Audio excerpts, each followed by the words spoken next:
partir desse momento, a gente está iniciando a gravação. Então, todas as conversas estarão registradas no chat. Pedimos que quem estiver aqui coloque seu nome completo e de qual NAF você pertence, para que depois, caso seja necessário, a gente informe, né, entregue essas informações para o NAF responsável. Como a Karina tinha colocado, acho que é importante, né, Karina, falar novamente sobre o certificado, como que vai funcionar.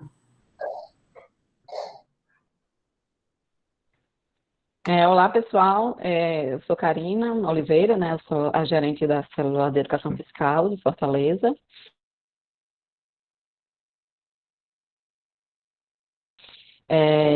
Com relação aos certificados, nós não emitimos certificados para os alunos, para as pessoas fora da CEFIM, mas nós podemos fazer uma justificativa, né, um atestado de que você compareceu a esse evento aqui na CEFIM. Então, a gente precisa só dos dados, né, que vocês enviem. Então, podemos utilizar essa lista aqui do chat para emitir esse atestado. No caso da gente, eu peço só licença, Karina, quem for aluno o que vocês vão fazer? Vocês vão receber esse atestado, a declaração da CEFIM, e irão nos encaminhar ao NAF. E aí nós, professoras do NAF, iremos fazer o seu certificado de participação, porque nós somos uma instituição de ensino, né? E aí nós fazemos esse controle, tá bom? Então, pessoal que for da Unifor, entre em contato com a gente.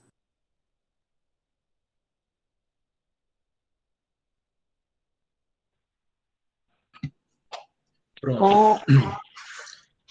Só para fazer vai aqui falar, Karina?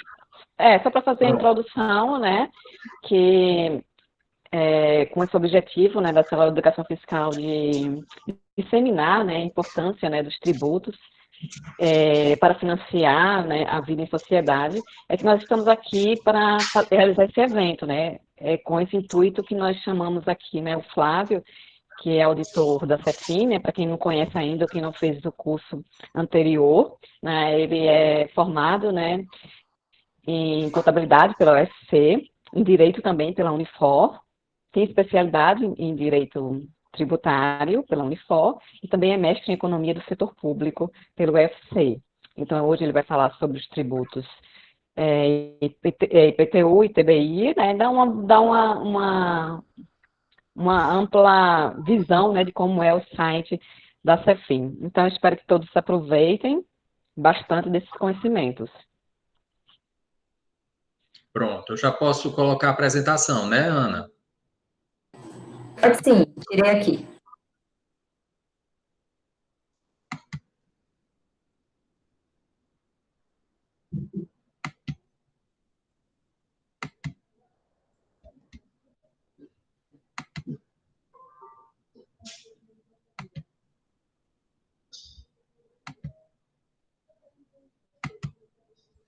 Pronto. Espero que todos estejam vendo, né? A gente vai falar hoje no webinar sobre o IPTU e o ITBI. São dois tributos municipais e eles são chamados de tributos imobiliários, né? Porque ambos incidem sobre um imóvel, mas eles têm fatos geradores bem diversos. No webinar passado, nós falamos sobre o Imposto sobre Serviços de qualquer natureza, o ISS. E no de hoje, nós vamos falar desses dois outros tributos municipais. Bom, o IPTU é o Imposto Predial e Territorial Urbano, ele tem um fato gerador, basicamente, essas três situações, né, que é a propriedade, domínio útil e a posse. Então, quando você compra um imóvel e passa a ser proprietário dele, você também vai ter que, por obrigação do direito tributário, no caso aqui o CTM, do município de Fortaleza, você terá que pagar o IPTU deste imóvel, ok? E é interessante essa questão da zona urbana. Por que enfatizar isso? Existe nos municípios, de uma maneira geral, aqui em Fortaleza, salvo engano, não há mais zona rural, mas pela grandíssima maioria de todos os municípios pelo país afora, os mais de 5.500, nós temos uma zona urbana e uma zona rural. Então, os imóveis localizados em zona urbana é que são passíveis de serem tributados pelo IPTU. Os que estão localizados na zona rural, eles não vão sofrer a incidência do IPTU, mas do ITR, que é o Imposto Federal, que é o Imposto Territorial Rural. Então, é só para vocês saberem essa diferenciação. E o que é que caracterizaria a zona urbana? É um meio-fio ou calçamento com canalização de águas pluviais, o abastecimento de água, sistema de esgotos sanitários, a rede de iluminação pública com ou sem posteamento para distribuição domiciliar, escola primária ou posto de saúde a uma distância máxima de 3 quilômetros do imóvel considerado. Então, você tendo 2 desses 5 itens, já é considerado zona urbana. Nós temos também uma outra situação que seria o loteamento. Quando se faz um loteamento, também é considerado como zona urbana. Então, a base de cálculo do IPTU, ele vai ser o valor venal. O valor venal do imóvel, ele tem como base a planta genérica de valores mobiliários, que é estabelecido no nosso município, tem uma obrigatoriedade de 4 em 4 anos ela ser atualizada, certo? Onde várias características do imóvel vão influir no cálculo dessa base. Que tipo de características? A localização do imóvel, se ele é uma casa ou apartamento, as características de construção, se ele está numa esquina ou não, se ele tem o tamanho dele. Então, todas essas considerações vão influir no valor da base de cálculo, certo? Então, você pode ter um imóvel, por exemplo, no Meireles, que é um dos bairros mais valorados aqui em termos de imóveis da nossa capital. Então, um imóvel que esteja lá, muito provavelmente vai ter um IPTU maior do que um imóvel que se localize na periferia da cidade de Fortaleza, tá certo? Por conta de todas essas características. Então, o valor venal do imóvel ele é determinado pela PGVI, como eu já falei, e para os fins de apuração dessa base de cálculo, tá aqui as principais considerações, né? Que seria a situação natural do imóvel, e vai valer o que tiver de maior valor, quando se tratar de imóvel com mais de uma frente. Se você tiver um imóvel localizado numa esquina, então você vai ter 2 ruas, digamos assim, na qual esse imóvel se localiza. A que for de maior valor é o que vai valer para o cálculo do IPTU dele. A rua que dá acesso, né? Você pode ter um imóvel no meio do quarteirão, então você só vai ter acesso por aquela rua. E se você tiver um imóvel com servidão de passagem, no caso do imóvel encravado, né? Então, isso daí são as influenciadoras da base de cálculo, podemos assim dizer. Com esse último código, que é de 2013, entrou o fator de depreciação e o fator de verticalização. O que significam essas 2 figuras, né? O de depreciação é que, com o passar do tempo, o imóvel sim, sofre uma depreciação. Vocês que são alunos de contabilidade sabem disso. Então, isso está sendo considerado agora, desde então, né, desde o código, que para influenciar no valor do IPTU.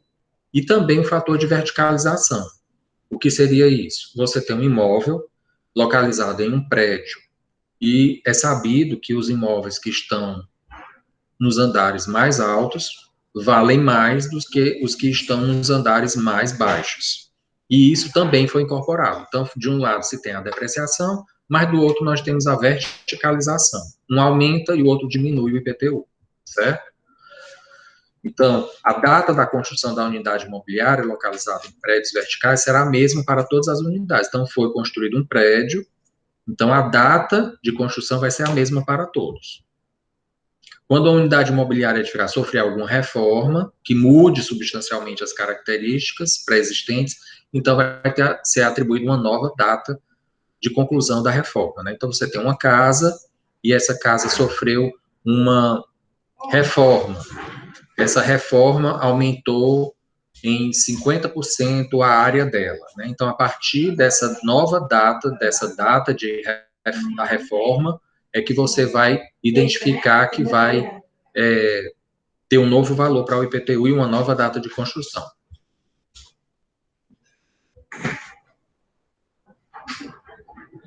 Aqui nós temos a questão da modificação, né? O que seria? São dois desses seguintes componentes: a estrutura, o revestimento interno, externo, o piso, a esquadria, forro, cobertura, e um acréscimo de área edificada igual ou superior a 50%. Como eu disse, são várias as características do imóvel que vão influir na base de cálculo. Então, aqui você já está tendo alguns exemplos dessas características, né? O revestimento, o piso. Se você tiver um piso que é uma cerâmica comum, ou tiver um porcelanato, já vai fazer diferença, né? A esquadria, se ela vai ser de madeira, se ela vai ser de alumínio. Então, tudo isso identifica. E, obviamente, se você vai aumentar a área construída do imóvel, se tratando de uma casa, por exemplo, você vai ter também um aumento na base de cálculo do IPTU, né? Aqui eu falei do fator de verticalização. Quando eu acabei nem falando, mas quando quiserem ir fazendo perguntas, podem ir já colocando no chat, quem tiver alguma pergunta já, e eu vou fazer umas pausas e vou perguntando, vou tentar responder alguma coisa, e ao final, o que não foi respondido durante a explanação, a gente verifica mais perguntas, certo? Aqui um prédio que tem elevador, cada andar vai aumentar em 0,5% o valor do IPTU. Sem elevador, para um prédio de até 4 andares, vai diminuir. É sabido que, quando se tem elevador, valoriza mais o imóvel como um todo. E, do outro lado, se você tiver um imóvel que não possui elevador e ele tiver até 4 andares, é sabido também que o último, do 4º andar, as pessoas normalmente têm uma rejeição porque vai ter que percorrer 4 lances de escada para poder chegar lá, e isso também foi identificado como sendo um passivo de diminuição do IPTU. O sujeito passivo do IPTU. Nós temos que é o contribuinte, que vai ser o proprietário, detentor do domínio útil, ou o possuidor deste imóvel, certo? Então, é ele que vai ser o responsável por pagar o IPTU. Nós temos também a figura do inquilino, que muitas vezes a pessoa não é possuidora daquele imóvel, aliás, está possuindo o imóvel, mas o imóvel não é dele, é de outra pessoa, ele está alocando aquele imóvel como locador, aliás, como locatário. Então, nessa situação, muitas vezes as imobiliárias passam o pagamento do imposto para o inquilino do imóvel. Isso quer dizer que é ele que é o contribuinte? Não, não é ele. Mas isso aí se transfere através de contrato. Mas caso não haja pagamento, a Secretaria de Finanças vai cobrar de quem é o proprietário, que não é o inquilino, certo? Só estou identificando uma situação que é muito corriqueira no que diz respeito às locações imobiliárias. O IPTU também ele constitui ônus real. Então, ele acompanha o imóvel em todas as mutações de propriedade, domínio útil e posse. O que isso quer dizer, Flávio? Ele quer dizer o seguinte: você possui um imóvel e deixou de pagar os 2 últimos anos de IPTU e resolveu vendê-lo. Você quer comprar um outro, maior ou menor, de acordo com a sua situação, e você vende. A pessoa que comprou o imóvel não teve o cuidado de identificar se havia algum tributo daquele imóvel que estava ainda em aberto, né? Ou seja, estava com débito tributário. A pessoa comprou, não verificou isso e tudo mais. Ela que vai ser, a nova compradora, que vai ser responsável pelo pagamento do IPTU. Daquela, mesmo que não fosse na época em que ela ainda não era proprietária, porque o ônus, o valor do débito acompanha o novo proprietário, né? Então, como ele não tomou o devido cuidado e comprou um imóvel que tinha um débito tributário, ele vai ser o novo responsável por aquilo ali. É isso que quer dizer que o IPTU constitui ônus real. O débito acompanha o imóvel, independente de quem seja o proprietário. O lançamento. Normalmente, o lançamento do IPTU é lançamento de ofício. Ele se dá no dia 1º de janeiro de cada exercício. E, como a gente já falou, a lei que cria o imposto é a lei municipal. E cada município pode estabelecer uma data diferente. Aqui no município de Fortaleza, é dia 1º de janeiro de cada exercício. Em outros municípios podem ser outras datas. Eu conheço municípios pelo interior do estado que é em agosto, o fato gerador, outro já é em abril, mas, enfim, cada município tem, pode escolher, né, de acordo com a sua competência tributária, que data ele idealiza como sendo ideal para ser o fato gerador do IPTU, né? Aqui em Fortaleza é dia 1º de janeiro. Vou dar um exemplo aqui, nessa timeline. Uma pessoa adquiriu um imóvel no dia 1º de abril de 2015. No dia 1º de abril de 2016, ele está nos cadastros aqui da Cefim, tido como proprietário desse imóvel. Então, vai haver o lançamento do IPTU no nome desse proprietário. No dia 1º de 2017, outro lançamento. Ele recolhe durante o período de 2016, no dia 1º de janeiro de 2017, um novo lançamento de IPTU, ok? Ele pode recolher em até 11 parcelas, contanto que o mínimo seja de R$50, salvo engano, e pode parcelar isso daí. Ele tem também 8%, 6% ou 4% de desconto na cota única. A primeira cota única, que é a de fevereiro, ela que até o 5º dia útil que você pode pagar, você vai ter um desconto maior, que é de 8%. Se você deixar para o mês de março, você terá 6%. E se você deixar para abril, você terá 4%. Agora vamos um exemplo aqui com uma aquisição de um terreno. Você adquiriu um lote de um terreno, um novo loteamento e tal. Então você adquiriu somente o lote. Aqui nós não temos ainda uma construção, uma casa, no caso. Então, em 1º de abril de 2015, você adquiriu esse terreno. Em 1º de abril de 2016, você consta como proprietário e vai pagar o IPTU. Observem que tanto faz se for predial, uma casa, um apartamento ou um terreno, é imóvel para fins de pagamento do IPTU, bastando que ele esteja na zona urbana. Então, vai ter o lançamento do IPTU somente do terreno. Durante o ano de 2016, você resolveu construir sua casa. Em janeiro de 2017, 1º de janeiro de 2017, após a conclusão da construção da casa, você vai pagar o IPTU não somente sobre o terreno, mas agora sobre uma área construída, porque lá existe um imóvel agora construído, uma casa, ok?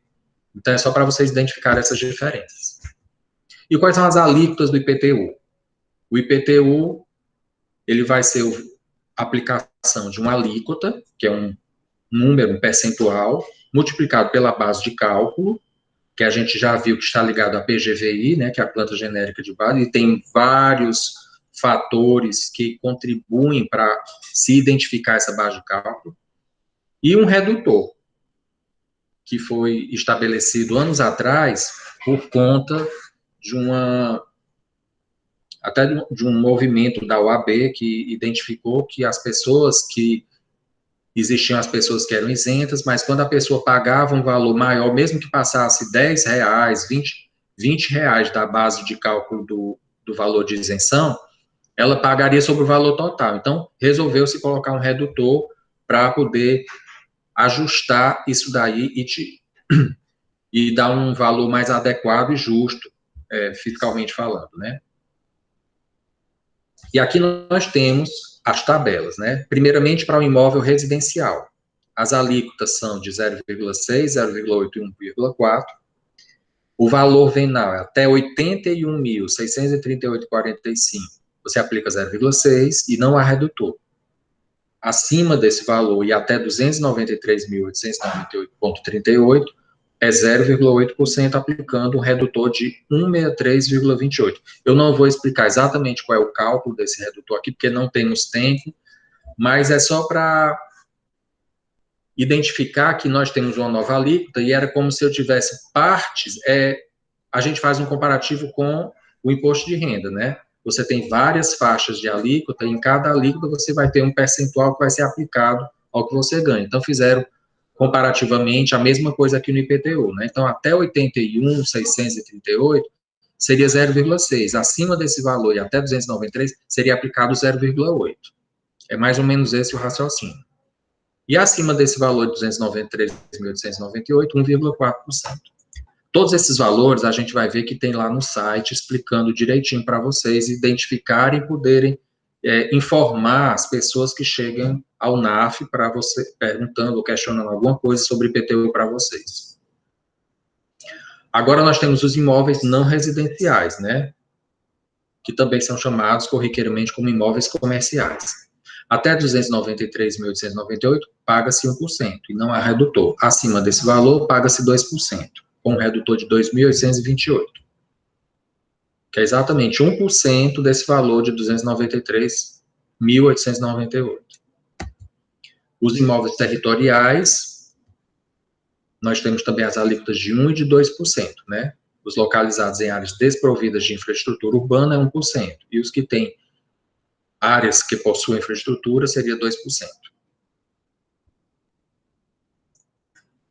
Então, aqui eu já falei para vocês, né, os descontos aplicados, 8% quem pagar até o dia 7 de fevereiro, 6% até o dia 6 de março, 4% até o dia 7 de abril. Pode-se pagar até 11 parcelas, o valor já ajustado é 59,21, então não pode ser menos do que essa por parcela. A aplicação dos descontos estabelecidos será condicionada à quitação e ao parcelamento regular ou à existência das demais modalidades de suspensão de exigibilidade dos créditos tributários, ou seja, de exercício anterior, ou seja, a pessoa não pode estar devendo ao fisco municipal para poder ser beneficiado com esses descontos. A ideia é, quem for adimplente vai poder usufruir do desconto.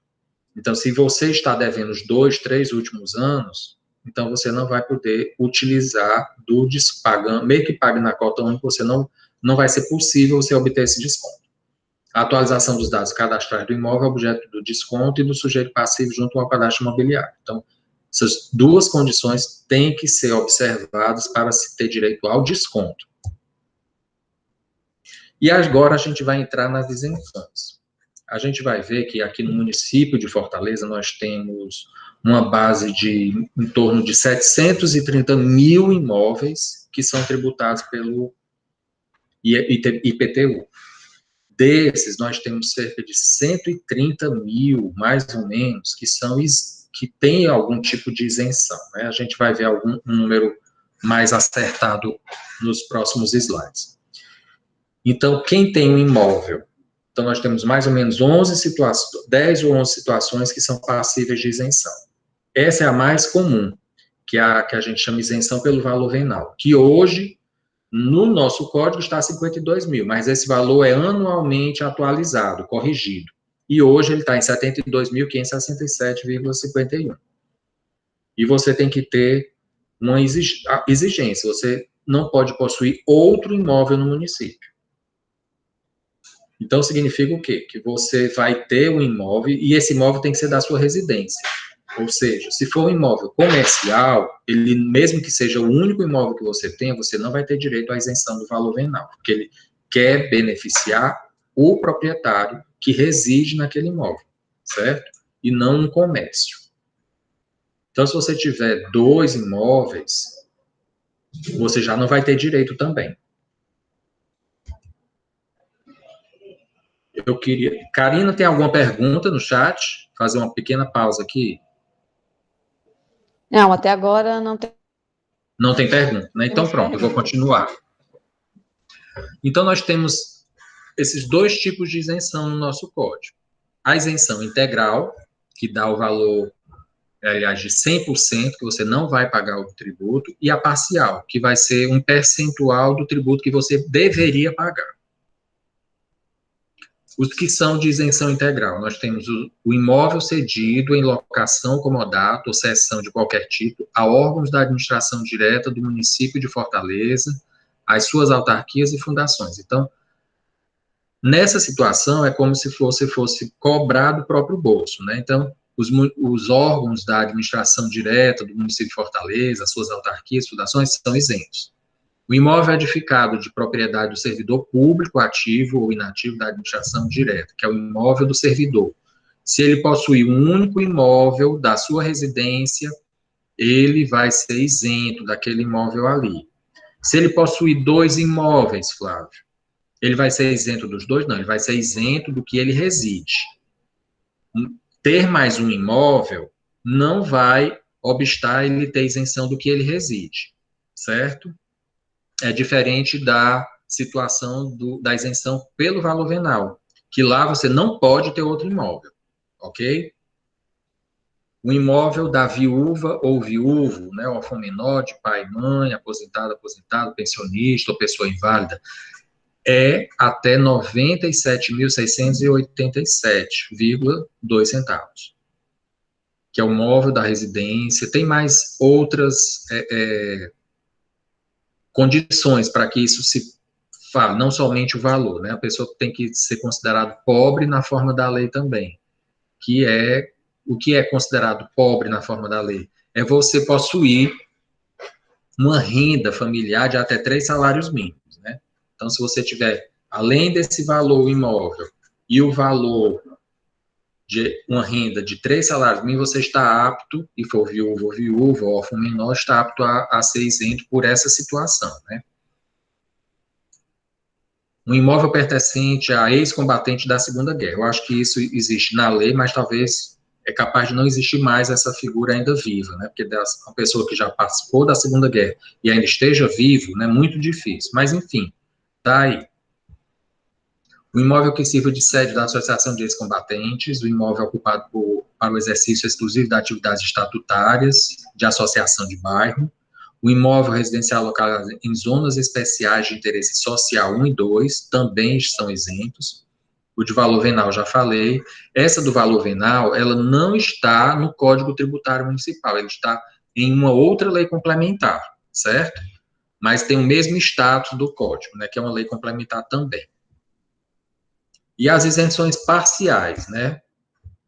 Nós temos uma isenção parcial de 50%, para os clubes sociais, que está cada vez mais em menor número hoje em dia, o centro, né, os imóveis residenciais que estão no centro da cidade,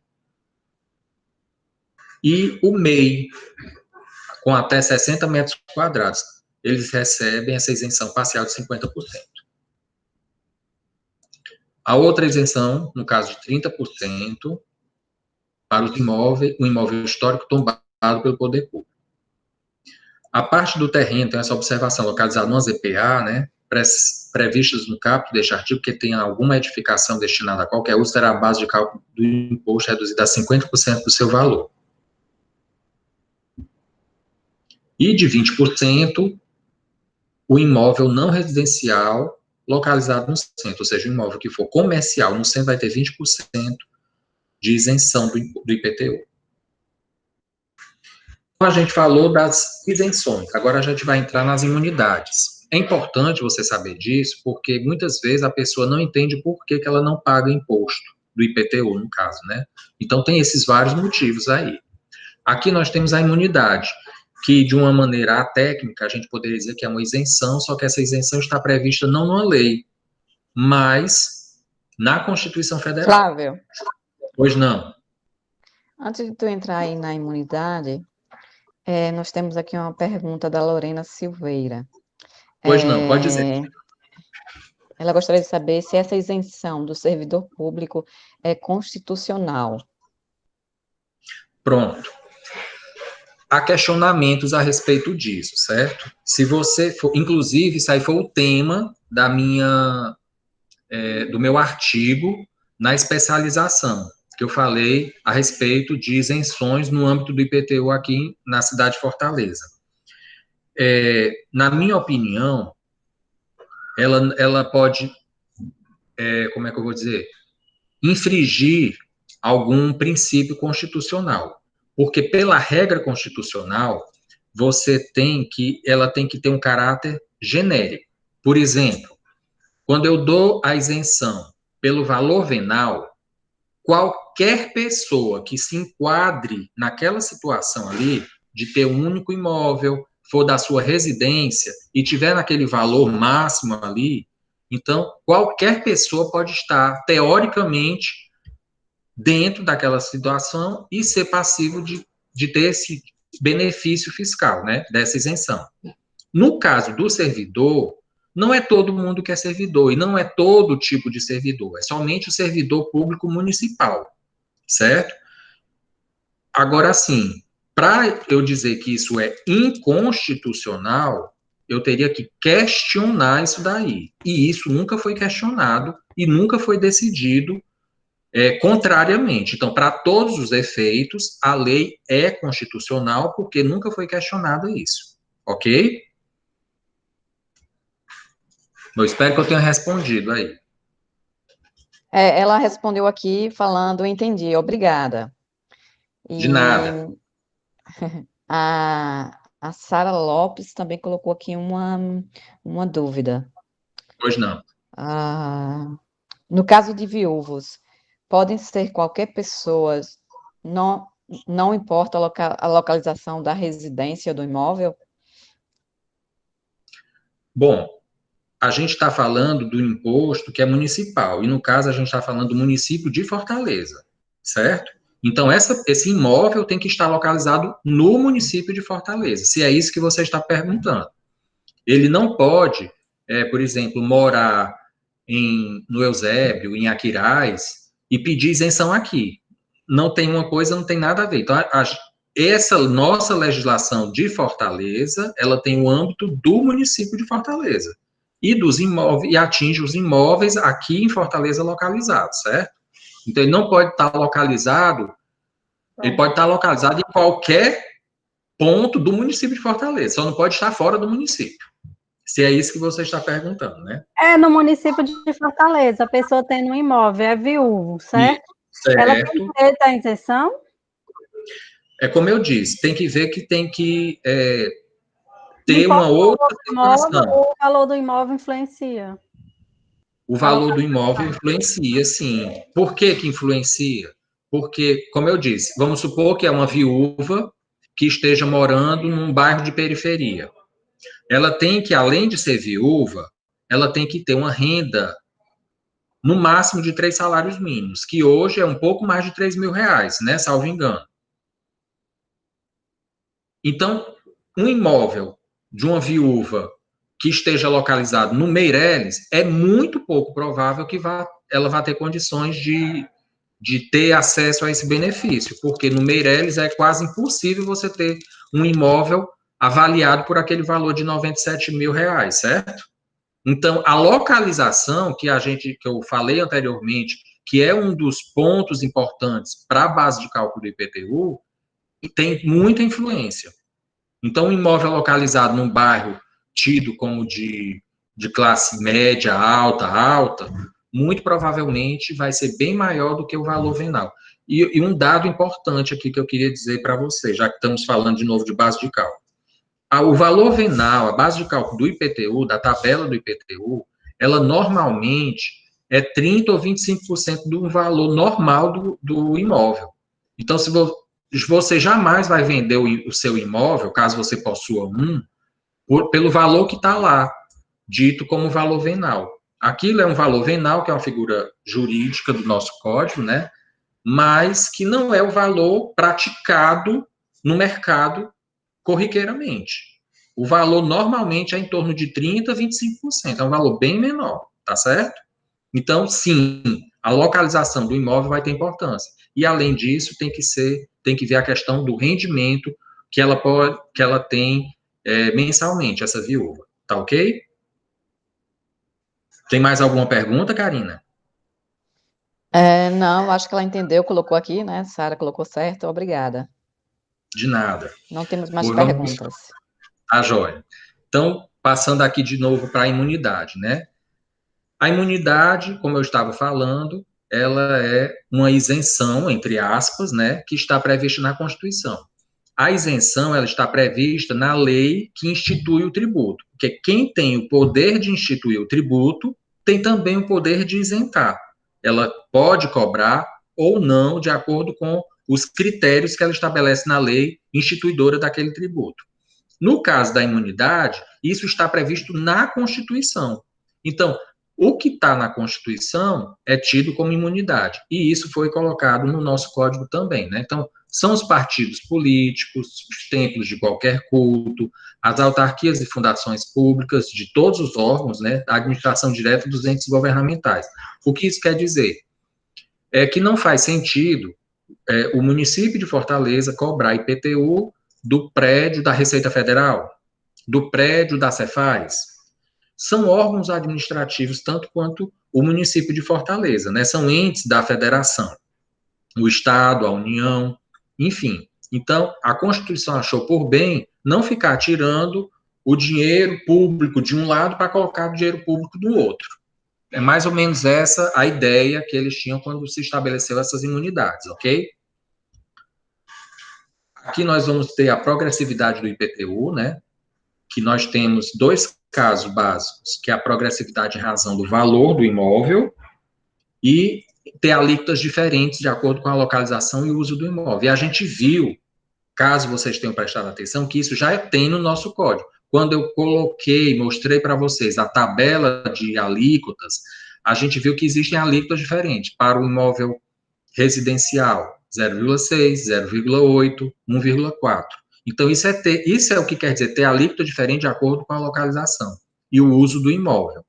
E também, com o uso do imóvel, existem as alíquotas do imóvel que é residencial e o não residencial, né? O territorial.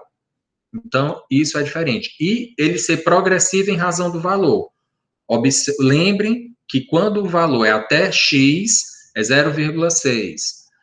Maior do que esse X, até 298 e o restante lá, que eu não estou lembrado, já é 0,8%. Então, isso aqui quer dizer ser progressivo em razão do valor do imóvel. Então, essas duas situações já existem no âmbito do CTM aqui de Fortaleza, né?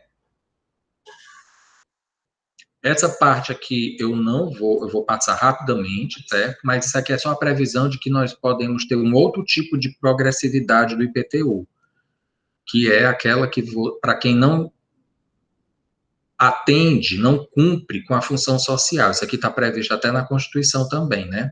No artigo 182. Pode atingir até 15% do valor do imóvel. Então, você tem um imóvel, vamos hipotetizar que existe um imóvel, um terreno, na aldeota. E ele não está sendo utilizado para nada. Ele não está cumprindo com a sua função social. Então, o município de Fortaleza pode ir aumentando paulatinamente esse imposto, esse IPTU, até o valor máximo de 15%, certo? Mas eu não vou falar isso porque é um assunto que demanda um pouco mais de tempo para a gente explicar para vocês. E aqui nós temos algumas obrigações acessórias relativas ao IPTU, né? O contribuinte do IPTU ele é obrigado a realizar no cadastro imobiliário do município, né? Ou seja, fazer o seu cadastro aqui, manter atualizado, se houver alguma modificação no imóvel que vá ter uma influência na sua base de cálculo, ele tem que, por obrigação, informar ao município, aqui a Secretaria de Finanças, certo? Então, essa questão do cadastramento, de mudança de proprietário, né? Quando você vende o imóvel e outro compra, tem que ser informado a CEFIM. Aqui Flávio, também é o... Pois não. No caso Pois não. daquela calamidade que teve, que foi do edifício Andréia, que caiu, aqueles contribuintes, eles continuam sendo cobrados pela prefeitura? Eu não sei porque eu não sei exatamente o que é que teve de efeito prático aquilo ali, mas o fato é, aquele prédio existia, ele não existe mais, concorda? O que passou a ter foi um terreno. Então, assim, na pior das hipóteses, o que se tem é um condomínio de um terreno hoje, e não mais apartamentos como existia antes. tudo que se vai fazer em relação a um imóvel ou conceder benefício, tudo tem que ter previsão legal, certo? Então, aquilo ali foi uma fatalidade enorme, aconteceu, mas do ponto de vista tributário, não é que as pessoas vão ter que pagar pelos apartamentos, que esses não existem mais. Mas depois daquela data, o próximo fato gerador, o que no máximo existe ali é um terreno em condomínio com algumas pessoas, certo? Então, o máximo que poderia acontecer é cada um ter que pagar uma parte daquele terreno ali. Mas eu confesso que eu não sei lhe dizer qual foi o efeito prático a nível tributário que aconteceu em relação àquelas pessoas. Isso aí eu não sei dizer como é que houve. Eu teria que investigar melhor, certo? Agora, com certeza, eles não devem estar mais pagando como proprietários de um apartamento, porque isso não existe mais.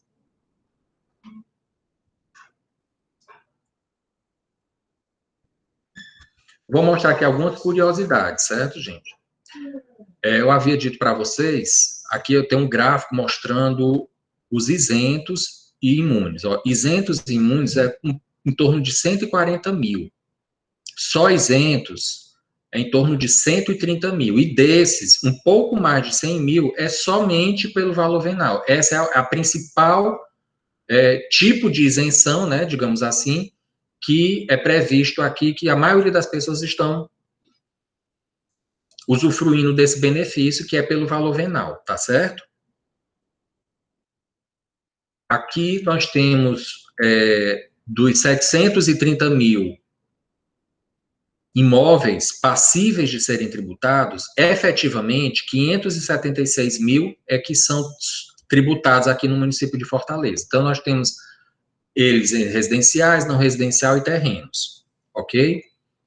Observe que de 730 mil para 576, você viu que tem muitos imóveis ainda que não são tributados, justamente pela existência dessas isenções e imunidades. Bom, era isso que eu tinha para falar de IPTU. Antes da gente falar do próximo tributo, que é o ITBI, né, que esse vai ser um pouco mais rápido. A gente, se tiver alguma pergunta, Karina, você pode fazer. Oi, Flávio, temos sim. A Gláucia Maria Lima Rodrigues, né, da UFC, ela tem uma pergunta. Pois Como se não. dá em Fortaleza a aplicação da progressividade do IPTU em razão do não cumprimento da função social ou da não edificação? Pronto. Essas regras, elas estão estabelecidas lá na Constituição. Eu não tenho notícia se foi feito algum caso desse aqui, certo? Em Fortaleza. Eu desconheço até que isso tenha sido feito em algum local aqui em Fortaleza ou em outro município. O fato é que existe a previsão. O que tem na Constituição é aquilo, rapidamente falei, como eu disse, é um assunto que demanda um pouco mais de tempo para ser entendido. Mas o fato é que o imóvel ele tem que obedecer ao estatuto da cidade, ter a sua função social. Eu não posso manter, se aqui a cidade de Fortaleza é uma das mais adensadas do país, né? Nós temos um território relativamente pequeno e uma grande população. Observe que a nossa cidade, ela é muito verticalizada, né? Onde hoje em dia você tem mais casas, mais para a periferia da cidade, e quem quer morar em alguma casa, em condomínio, vai morar até em outra cidade, mas não em Fortaleza. Então, nós temos uma verticalização muito grande, um adensamento muito grande. Então, não é interessante que a gente tenha terrenos de grande porte, alguém que tenha, e que permaneça do jeito que está, a população precisando de espaço para poder construir ou casa, ou comércio, enfim, o que seja, para poder fazer valer a função social e respeitar também o estatuto da cidade, né? Então, assim, eu desconheço hoje no município de Fortaleza que tenha sido aplicada essas regras que estão lá na Constituição para esse tipo de progressão, certo? A progressão que existe é essa que eu falei já realmente, que já está no nosso código, que é pelo tipo de imóvel e pelo valor do imóvel, tá certo? Mais alguma pergunta, Karina?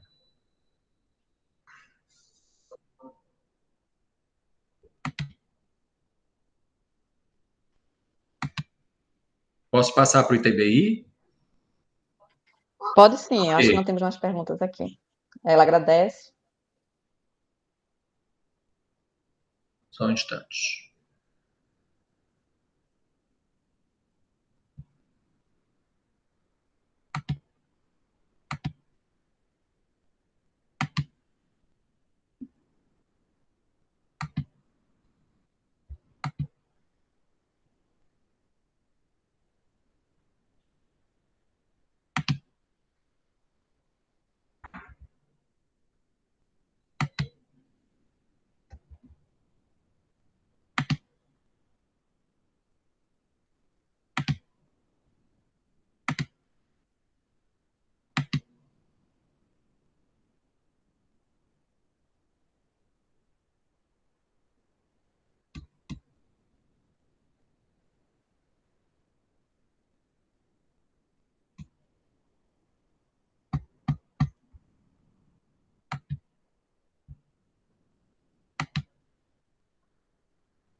Pronto, demorou um pouquinho, mas cheguei. Consegui.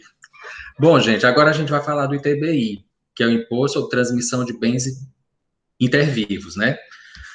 Aqui o Intervivos, eu vou já começar mostrando uma diferenciação que existe entre outro imposto que se chama ITCD.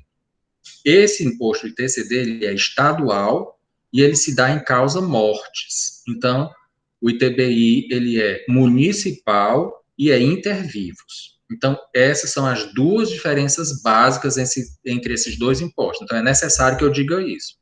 O ITCD é para doações e para causa-morte, ou seja, uma pessoa faleceu e os bens dessa pessoa vão passar para os seus herdeiros. E aí vai incidir nessa situação o ITCD.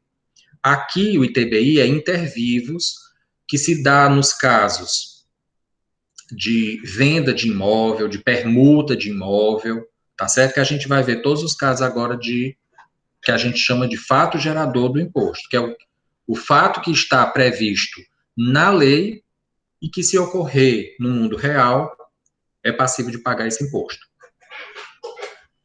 O primeiro é a transmissão a qualquer título por ato oneroso, ou seja, vai ter que envolver dinheiro, né, da propriedade ou do domínio útil de bens imóveis. Então, isso daí, alguém que comprou um apartamento ou uma casa, ele vai ser o proprietário e nessa situação vai ter o ITBI. A transmissão a qualquer tipo de direitos reais sobre imóveis, certo? Então, você pode transmitir o direito sobre um determinado imóvel que você tem. Isso aí também é passivo de ser tributado pelo ITBI. A promessa ou compromisso de compra e venda e de permuta também de imóveis. A procuração pública em causa própria para a transferência de imóveis. A procuração pública irrevogável e retratar para a venda de imóveis sem apresentação ou confirmação de concretização de negócio. E pronto. Normalmente são esses os principais motivos pelo qual ocorre que o fato gerador do ITBI. O lançamento. Ele pode ser de ofício, nos casos em que o sujeito passivo, obrigados a declarar informações para o lançamento do ITBI, não cumprem com essa obrigação. Então, é de ofício, ou seja, a própria administração vai fazer esse lançamento. Mas existem os casos que é por declaração, que é quando o próprio contribuinte vem, diz que comprou o imóvel e declara essas informações através da DTI para poder gerar o pagamento do ITBI. O sujeito passivo, ele pode não concordar com o valor estipulado para a base de cálculo do imposto. Então, ele pode, nos casos de ofício, ele poderá apresentar um pedido de reavaliação junto ao setor responsável pelo lançamento do tributo. Então, como é isso? Eu comprei um imóvel, comprei uma casa ou um apartamento. Foi aqui em Fortaleza. Lembre-se que eu estou falando no âmbito da nossa cidade. Então, eu venho aqui à Secretaria de Finanças, preencho um formulário chamado DTI, que a gente já vai ver no site, que eu ainda não entrei no site para ver, para quando eu entrar, a gente vê as duas coisas, certo? E preencho os valores lá, quem é o adquirente, quem é o que está, e quem é que está vendendo, qual é o endereço do imóvel, dou todos os valores da transação, enfim. Então, isso daí vai haver uma avaliação daquele imóvel. A gente viu que o IPTU, ele existe, tem uma tabela, a PGVI, e existe o valor venal do IPTU, que é o resultado de várias características de imóvel, tem uma fórmula bem grande que se faz para chegar ao valor da base de cálculo do IPTU. No ITBI não é assim. O ITBI, existem os avaliadores lotados na célula do ITBI, aqui na Secretaria de Finanças, e eles fazem, hoje em dia já temos várias avaliações que são feitas automaticamente, certo? Você dá os dados e se faz rapidamente. Tem todo um estudo, uma ciência já feita, elaborada pelos auditores aqui da Cefim, e se faz essa avaliação, e essa avaliação, segundo a lei, é pelo valor de mercado. Então, essa é a grande diferença que existe entre o ITBI e o IPTU em relação à base de cálculo. Enquanto que a base de cálculo do IPTU é um valor venal, obtido através de uma tabela, de uma fórmula e das características do imóvel, a do ITBI não. Se faz uma avaliação pelo valor de mercado, ou seja, pelo valor que o mercado está negociando aquele imóvel ali. Que, vamos supor, você comprou um imóvel por uma pechincha. A pessoa estava querendo vender, botou um valor abaixo do normal, vamos supor que o imóvel dela valesse 1 milhão e ela vendeu por 500 mil, porque estava querendo sair do país, vai morar fora, enfim, vai viajar e queria vender rapidamente esse imóvel.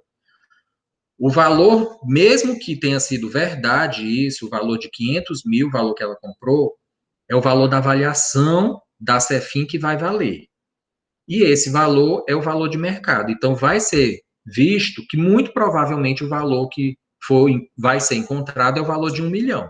Até porque, se for um apartamento, um prédio e tudo mais, ele vai ver também os outros que foram vendidos ali. Também tem essa comparação. Enfim, é mais ou menos isso. Então, é o valor de mercado que vai ser considerado para poder incidir a base a alíquota do ITBI. A não incidência. Não incide o ITBI quando realizada para a incorporação do patrimônio de pessoa jurídica em pagamento de capital nela inscrito.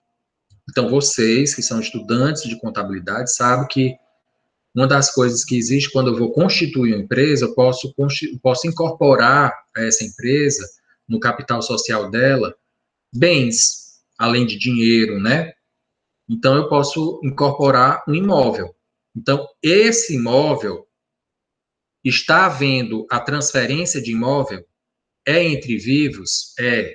Existe um valor? Existe, porque vai haver uma avaliação daquele imóvel ali. Mas não vai incidir, porque isso daqui está na Constituição, certo? Então, não incide nessa situação. Quis o legislador é que essa situação não onerasse a empresa que está se formando. Então, por isso que ele tirou do âmbito da incidência esse imposto do ITBI. Decorrente de fusão, incorporação, cisão ou extinção de pessoa jurídica.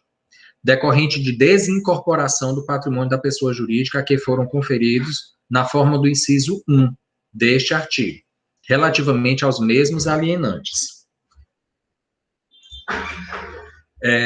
Tudo isso daqui não vai incidir o ITBI, certo?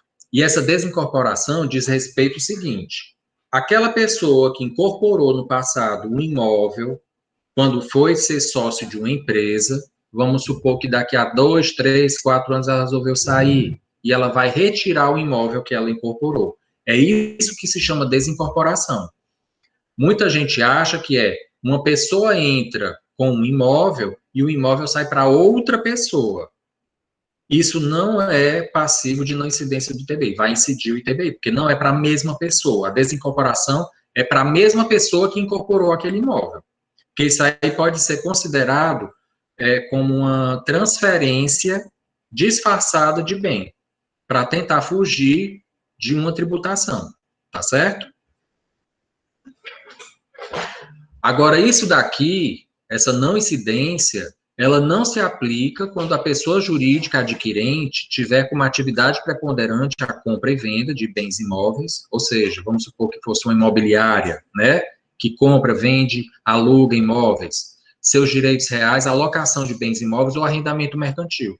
Então, uma empresa que tenha uma dessas atividades, qualquer uma delas, for a sua atividade preponderante, ou seja, mais de 50% do que ela fatura foi em decorrência de uma dessas atividades, mesmo que seja para fazer fusão, incorporação não vai incidir o ITBI, não vai incidir isso daqui, vai incidir o imposto, ok?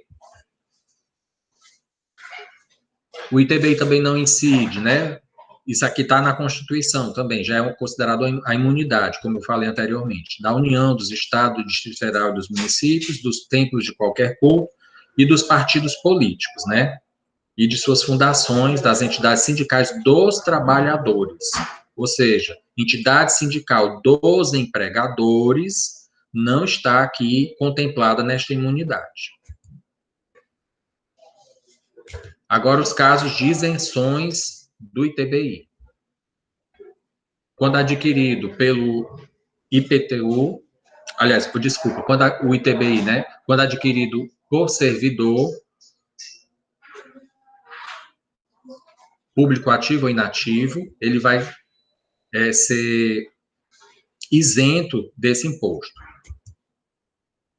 A transmissão de imóvel residencial quando adquirido por ex-combatente da Segunda Guerra Mundial, a transmissão de imóvel residencial quando adquirido por contribuinte comprovadamente pobre e faça para a sua residência, desde que não possua outro imóvel no município de Fortaleza. Observe que isso daqui parece demais com o que está posto lá para o IPTU, né? Mas aí a diferença vem no valor. Enquanto lá no IPTU é 72 mil, aqui é 65.320, ok? Eu não sei se eu sei esse valor aqui já é o atualizado. A transmissão do imóvel localizado em zonas especiais de interesse social 1 e 2 também estão isentas do ITBI. Agora vamos para as alíquotas. A alíquota do ITBI, via de regra, é 3%. Via de regra. Mas existem duas outras situações. A primeira, se esse imóvel for financiado pelos recursos do SFH, Sistema Financeiro de Habitação, ele vai se dar assim, 0,5% sobre o valor efetivamente financiado, limitado até o valor de R$200 mil. Antigamente não tinha esse limite, então passou a ter um limite. Então, o que fosse financiar, se fosse 500 mil, 1 milhão, estava pagando 0,5%.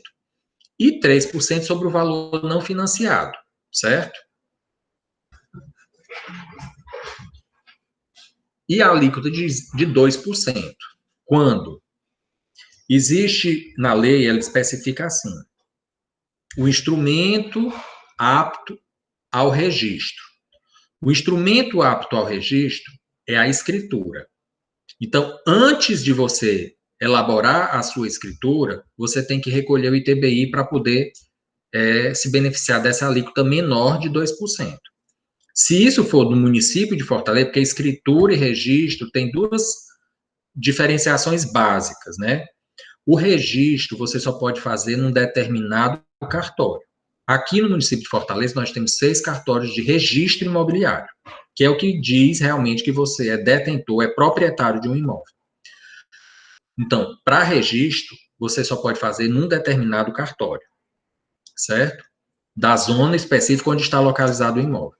Mas para fazer a escritura, você pode fazer em qualquer cartório do país, tá certo? Então, por que eu estou dizendo isso? Porque se você fizer a escritura aqui no município de Fortaleza, você tem até o dia anterior à lavratura da escritura para poder pagar o ITBI e ter esse benefício de pagar o ITBI por alíquota de 2%.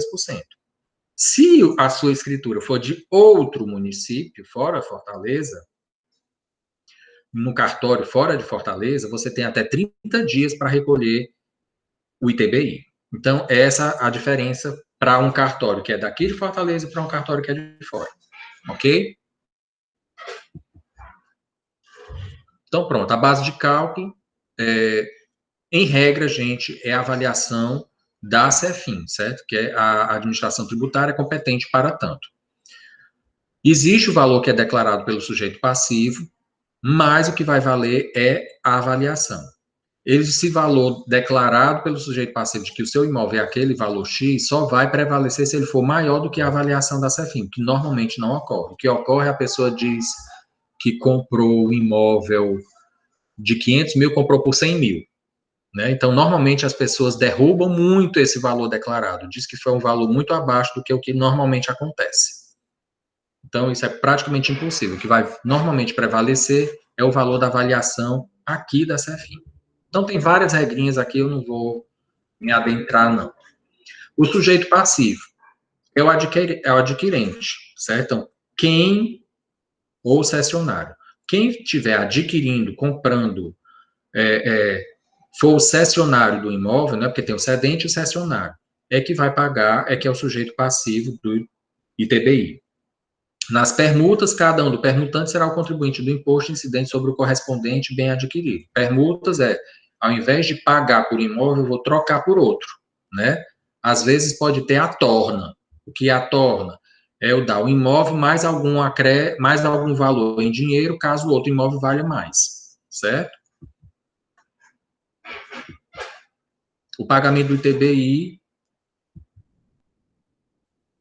é aquilo que eu já expliquei, né? Prazo de 30 dias.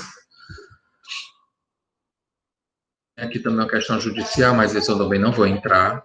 O ITBI poderá ser pago em até 3 parcelas mensais consecutivas e sem juros, ou em até 6 parcelas mensais consecutivas com juros, calculado conforme o inciso 1 do artigo 87 do Código. O pagamento será efetuado através do documento próprio, né, conforme disposto em regulamento, que é o nosso DAN. E aqui algumas obrigações acessórias, né, que os tabeliães, escrivães e oficiais de registro de imóveis têm que, para poder lavrarem ou registrarem qualquer imóvel, eles têm que ter a prova do pagamento regular do ITBI. Então, você não consegue registrar um imóvel sem ter a prova de que pagou o ITBI. A declaração de transmissão de bens imóveis, a elaboração da declaração contendo as especificações da operação de transmissão do imóvel, os dados do adquirente, a transmissão, isso aí também é outra obrigação. E adjuntos, notários, oficiais de registro, as instituições financeiras, construtoras, todas essas pessoas aqui são obrigadas a entregar à administração tributária do município informações relativas a todos os atos e termos lavrados. Né? Então, assim, eles têm por obrigação informar as transações imobiliárias. Então, essas são as principais obrigações acessórias. Eu botei essa conexão com o mundo, mas a gente vai ver agora, na realidade, é no site. Certo? Karina, tem alguma pergunta sobre TBI? Até agora não, Flávio.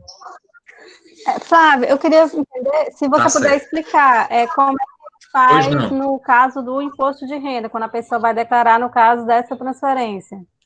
Os dois declaram, você sabe dizer como é a declaração?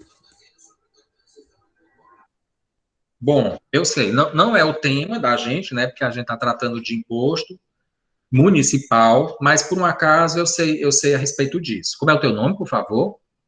É a Sara. Não, é só para que às vezes a pessoa tira a dúvida, que ganhou o imóvel, foi transferido. Não, tudo bem. É assim, uma das regras para você ter que declarar imposto de renda, né, não é somente o rendimento que você possui. Às vezes você pode não ter rendimento nenhum, mas se você, por um acaso, recebeu um imóvel, alguma coisa, ou comprou, e ele tiver um valor acima do valor X mínimo que eles estabelecem, você tem que, obrigatoriamente, declarar na declaração do imposto de renda. E o imposto de renda não é somente renda, mas também todo o patrimônio que você possui, né? Seja ele em dinheiro, ou em imóveis, joias, um carro, etc. Então, se você comprou, eu não sei exatamente qual é o caso, mas se você comprou um imóvel, obviamente, normalmente, você tem que colocá-lo na sua declaração de imposto de renda, mesmo que você ainda não o tenha registrado em seu nome. Porque o normal de acontecer hoje em dia é você comprar um imóvel financiado. E o registro, ele só vem ao final, certo? Então, esse imóvel que é financiado, você vai pagar, aliás, você vai ficar pagando mensalmente e você vai pôr o valor dele pelo que você pagou, supondo. Vamos fazer aqui um exemplo hipotético, que eu não sei qual é o caso que você tem em mente. Você adquiriu um apartamento de 300 mil, você deu uma entrada de 50 mil e financiou 250 mil. Você fez isso em dezembro desse ano, certo? A entrada de 50 mil. E as parcelas vão ser a partir de 2021.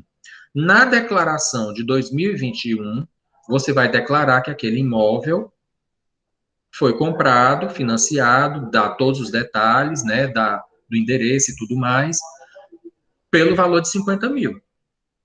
No ano seguinte, você vai acrescer todas as parcelas que você pagou do financiamento. Vamos supor que durante o ano de 2021, você pagou 20 mil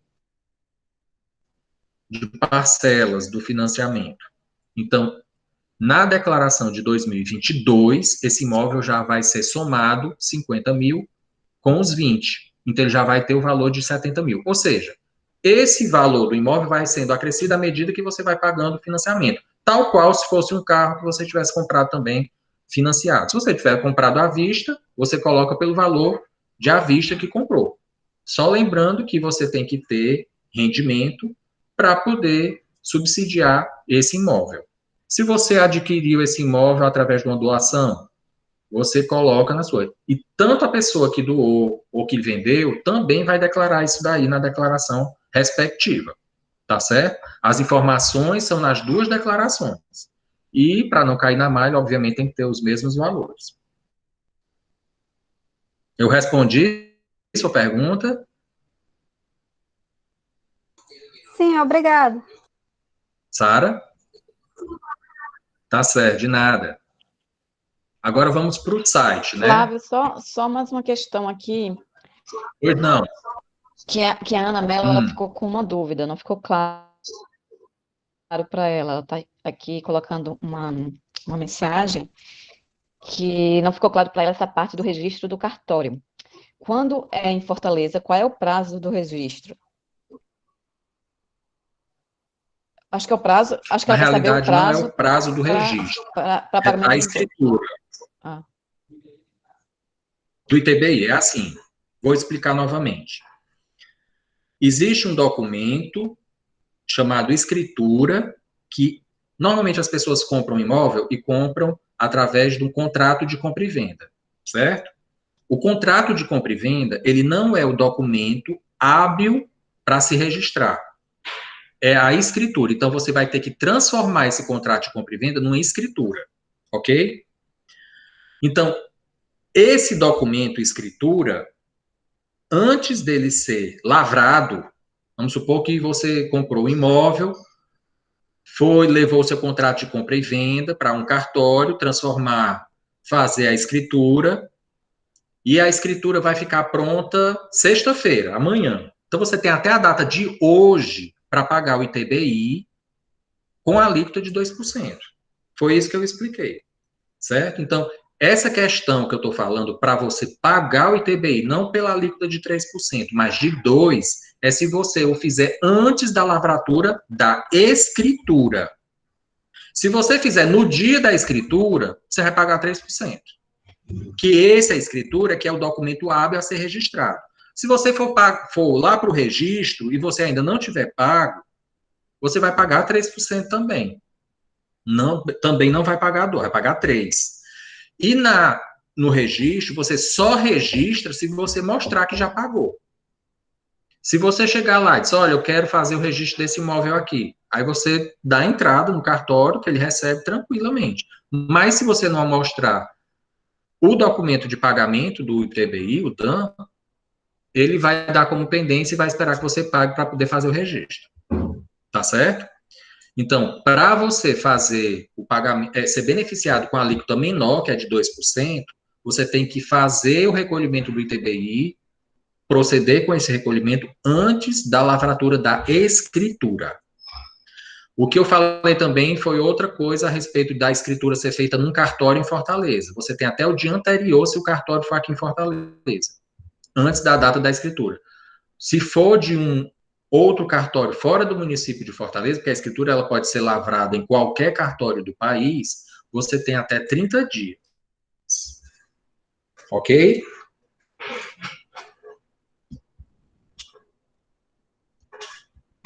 Vamos lá.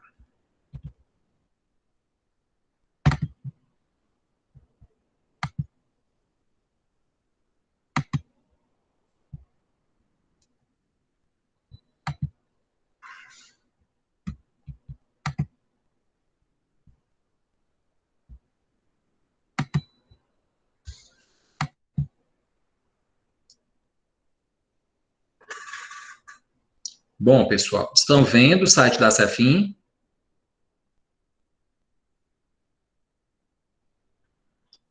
Não, não, Flávio, está passando só a tua câmera. Agora sim, agora sim. Agora sim? Ótimo. Deu certo. Pronto.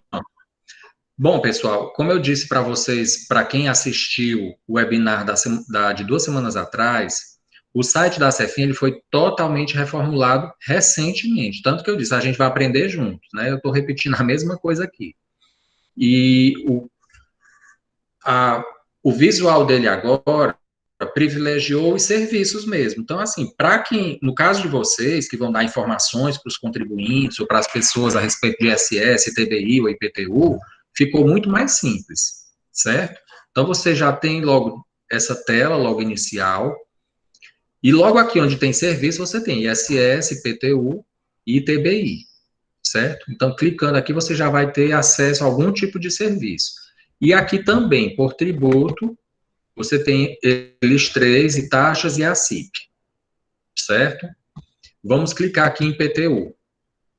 Pronto, no IPTU você vai ter notificação de isenção de IPTU, dando IPTU, comparativo de IPTU, tira dúvidas do IPTU 2020 e o extrato do IPTU. Normalmente você vai precisar entrar com a inscrição daquele imóvel, certo? Então vamos ver aqui, se eu for clicar no dando IPTU, eu vou ter que colocar nessa caixa uma inscrição do imóvel e pesquisar para ver e imprimir o DAN que eu estou querendo, certo?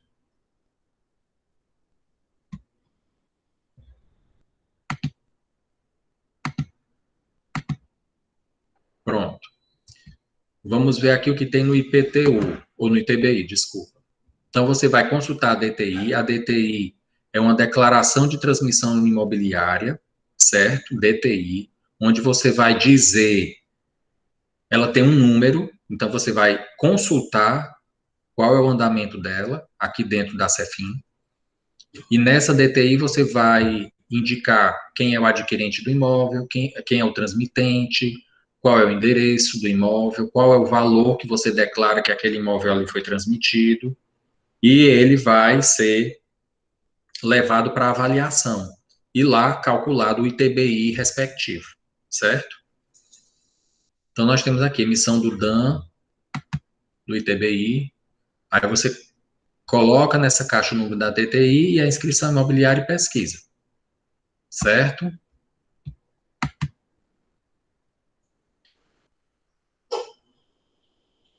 Você pode identificar se você é isento ou não, né? Vamos ver aqui em tributos, IPTU. Então, você tem várias informações a respeito do IPTU, inclusive essas que nós comentamos há pouco, né? O fato gerador, as imunidades, as isenções tributárias, todas essas que nós falamos, certo? Quem é o contribuinte, o responsável do IPTU, a base de cálculo, as alíquotas, que foram aquelas também que nós mostramos, para os imóveis residenciais, não residencial e territoriais, o recolhimento do IPTU, os percentuais de desconto que você tem se vocês forem utilizar a cota única, né, pagar ele integralmente, você tem um desconto de 8%. Então, você tem aqui as isenções parciais, que nós vimos todas, e alguns procedimentos mais comuns do IPTU, né? Você pode pedir revisão do cálculo do IPTU, vamos supor que chegou o DAN do IPTU na sua residência, e você não concorda com aquele valor, não concorda com o valor venal do seu imóvel, você pode entrar com uma reclamação junto ao contencioso administrativo tributário e pedir para que se refaça o lançamento do IPTU. Então, você tem pedidos de isenções pelos diversos motivos, né, da pessoa inválida, empregado, servidor público, ex-combatente, enfim. Então, você tem o pedido. Esse pedido de isenção, ele tem um prazo para você fazer, que é até 30 dias após a primeira cota única, né, do IPTU, ou seja, se ela for dia 7 de fevereiro, você tem até 30 dias após, seria, em tese, dia 10 de março, né, porque o mês de fevereiro tem 28 ou 29 dias, enfim. Mas você tem até 30 dias após o vencimento da cota única, para entrar com pedido de isenção por qualquer motivo, pedido de imunidade, cadastro imobiliário, ou remembramento, desmembramento, todos esses pedidos, e você deve ter formulários, está tudo aqui, é só clicar e ele vai dizer o que é que você precisa fazer, ok? Vamos aqui em tributos novamente, e ITBI. Aí aqui você também os procedimentos mais comuns, né, do ITBI. Realização de declaração de transmissão imobiliária, DTI, solicitação de parcelamento, solicitação de reavaliação. Da mesma forma que no IPTU, você pode pedir uma reavaliação do valor do ITBI. Você achou que foi muito alto, que o valor não é aquele. Você pode pedir uma reavaliação e outra pessoa, um avaliador, vai proceder com esse seu pedido, né? Pedidos de isenção também, pelos diversos motivos, só que tem menos motivos do que no IPTU. Aí vai também falando tudo aquilo que nós já falamos, incidência, não incidência, isenção, imunidade, ok? Vamos ver aqui.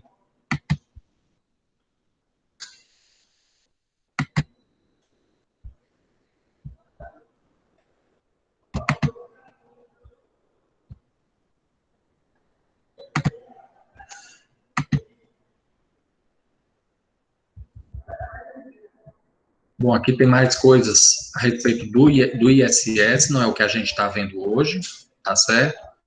Mas, enfim, gente, é isso. O que eu tinha para falar a respeito de IPTU e de ITBI, e mostrar aqui no site, né? Você vê que está facilmente, se encontra as coisas, se pode obter alguns serviços que não precise você vir aqui na Secretaria de Finanças. Tem a questão do SFIM, que você pode fazer procedimentos através do meio virtual, através da internet também. Então, pronto. Tem alguma pergunta, Karina? Não, até o momento aqui não temos mais perguntas. Bom, quem quiser perguntar alguma coisa, estou aqui à disposição de vocês. Eu quero já de antemão agradecer a paciência, aqueles que tiveram interesse de ver mais esse webinar. É importante a gente conhecer a respeito dos impostos municipais. Às vezes nós temos um conhecimento maior dos federais, do estadual, mas o municipal é aquilo que está mais próximo a gente também no dia a dia, né? E tratar do ISS, saber que tem... A Karina pode até falar um pouco mais disso, a respeito de você que pode se cadastrar no Nota Fortaleza para ganhar prêmios. Se pagar IPTU, você pode ter um desconto, se pagar logo no início, na cota única. Então, tudo isso é importante você saber, e saber como é que se conduz aqui no site, os serviços que podem ser prestados via internet, sem precisar o contribuinte vir aqui. Então, eu quis dar fazer um overview. Obviamente, não dava para a gente se aprofundar muito, porque o tempo é pequeno, né? E não dava para se fazer, né? Eu tive que diminuir bastante a apresentação. Mas aí, enfim, eu estou aqui, se alguém tiver alguma pergunta, se não, já agradeço de antemão mais uma oportunidade de falar com vocês a respeito dos impostos municipais. Também quero agradecer, Flávio, a participação, né, a sua disponibilidade, né, sempre dedicado em querer ensinar, né, compartilhar seus conhecimentos. A professora Ana também, que nos ajudou muito, né, a divulgação, e a todos os alunos do NAF. Então, qualquer dúvida, né, estamos à disposição por e-mail ou através dos coordenadores, né, estamos aqui à disposição.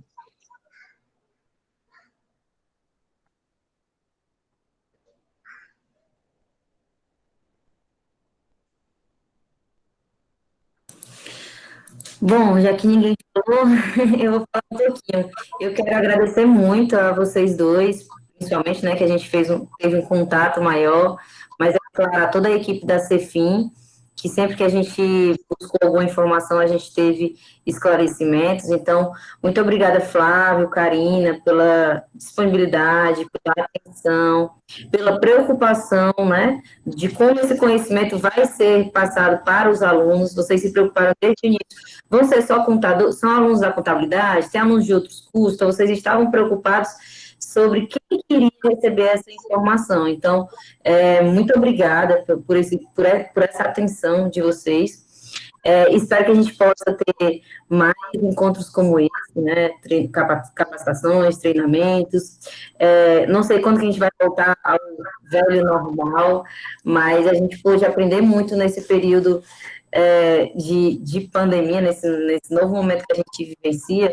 Eu acho que a gente pôde sugar um pouquinho, tirar algumas coisas positivas, dentre elas, acho que os próprios órgãos públicos se modernizaram no sentido de trazer informações mais acessíveis para os contribuintes, né? Então, a gente conhecer, como o Flávio colocou, o site é novo, então a gente vai aprender junto, né? Então, eu acho que essa preocupação com o contribuinte, ela é fundamental para que a gente tenha essa via de mão dupla, né? Então, quem acredita na educação fiscal, eu acho que isso é muito importante. Então, a Karina acabou de confirmar, né, que teremos mais encontros, já estou ansiosa por esses encontros. A gente sempre aprende. Então, eu, a professora Ana, que está aqui também, né, acho que é da Cristos, né, Ana? Todos nós aprendemos muito, não só os alunos. Então, eu sempre fico nessa ansiedade por esses encontros. Então, eu queria só agradecer mesmo, agradecer a participação dos alunos que puderam participar. A gente tem muitos alunos do NAF que trabalham, né, então estão puderam participar, mas eu tenho certeza que estará assistindo a aula gravada, né, a reunião a gente vai deixar ela gravada, então, vocês também se preocuparam com isso, Karina e Flávio, né, gravar isso para que a gente pudesse disponibilizar para os alunos, e aí a gente conseguir atingir o maior número de docentes, discentes e contribuintes que serão privilegiados, porque terão esclarecimentos e orientações mais assertivas. Então, muito obrigada a todos vocês.